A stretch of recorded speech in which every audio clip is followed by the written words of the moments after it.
একটা মহিলা ঘরের মধ্য থেকে একটা দৌড় মারছে। ওই মহিলারে একজন ডাক দিয়া কয় কই যাও? কয় আমি উহুদের ময়দানে যাইতেছি। কয় খবর লইছনি তোমার তো বাবা এই যুদ্ধের মধ্যে মারা গেছে। মহিলায় ডাক দিয়া কয় আমার বাবা নাই, এতে আমার কোনো দুঃখ নাই। মহিলাটা কোনো কানে দিল না, কর্ণপাতি করলো না। আরেকটু দূরে গেছে পড়ে আরেকজন মুখা মানুষ ডাক দিয়া কই আরে মহিলা কই যাও তুমি, কই যাও? কয় আমি ওদের ময়দানে যাইতেছি। কয় তোমার সন্তান মারা গেছে? কয় আমার সন্তান মারা গেছে। এটার দিকে আমার কান দেওয়ার এখন সময় নাই। আমার নবী কেমন আছে এইটা আমার এখন দেখার বিষয়। মাগো আপনারাও তো ভালোবাসা কম দেখেন নাই আমার মায়ার নবীর জন্য। ওই মহিলাটা আবার সামনে দৌড় মারছে বড়ে। ওই সময় আরেকজন লোক বলে মহিলা কই যাও? কই আমি ওদের যুদ্ধের মধ্যে যাচ্ছি মুহাম্মদুর রাসূলুল্লাহর কবর নেওয়ার জন্য।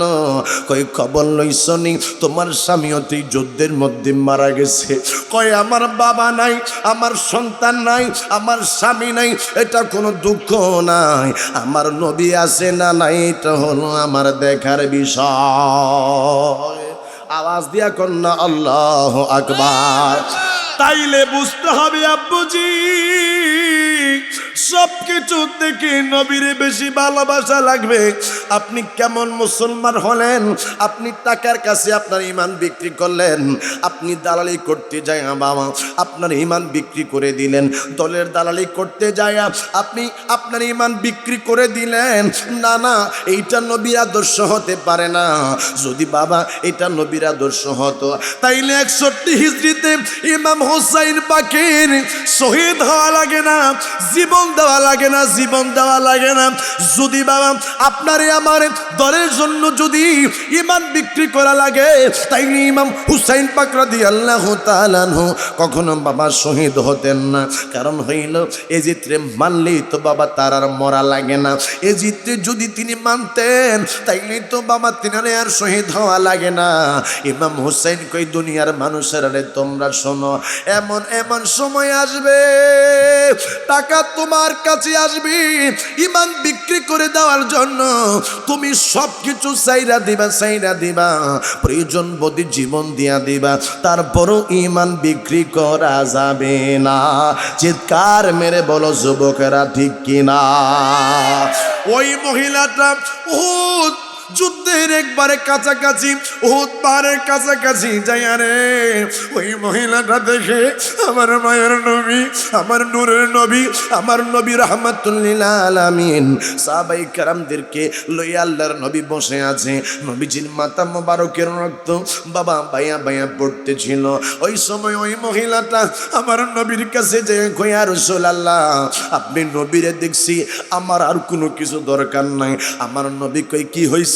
কয় হুজুর গো আমি যে সময় আপনি নবী রাহমাতুল লিল আলামিন মারা গেছে এই কথাটাই আমি শুনলাম, আমি দৌড় মারছি ঘর থেকে। একজন আমারে কই মহিলা তোমার বাবা মারা গেছে, আমি কান্দেই নাই। আরেকজন কই আমার ছেলে মারা গেছে গো, আমি কান্দেই নাই। একজন কই আমার বলে স্বামী মারা গেছে, আমি কান্দেই নাই। আমার কোনো কিছু দরকার নাই হুজুর, আপনি নবী থাকলে গো আমার আর কোনো কিছুর দরকার না। আরে বাবা এই জন্য নবীর ভালোবাসা হৃদয়ের মধ্যে রাখতে হবে। আমার নবী কয় দুনিয়ার মানুষেরা শোনো, দুনিয়ার যুবক আমার উম্মতেরা তোমরা শোনো, আল্লাহ ঈমান লিমান লা মুহাব্বাতা লাহু, তার ভিতরে ঈমান নাই যার ভিতরে আমি নবীর ভালোবাসা নাই। কথা কোন ঠিক কিনা? এই জন্য যুবক যদি নামাজ কবুল করাইতে চাও, তোমার ইবাদত যদি কবুল করাইতে চাও তাইলে নবীর ভালোবাসা রাখো।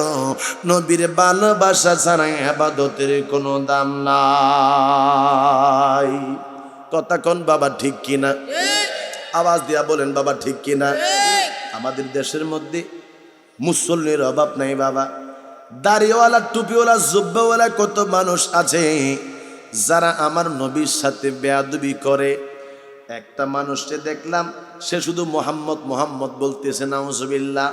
আমার নবী কয় আমি নবীর উপরে যেই সময় আমি নবীর নাম নিবা ওই সময় আমি নবীর উপরে সাথে সাথে তোমরা দুরূদ পড়বা, নাইলে আমার আল্লাহর গজব তার উপরে সাথে সাথে নাজিল হয়ে যায়।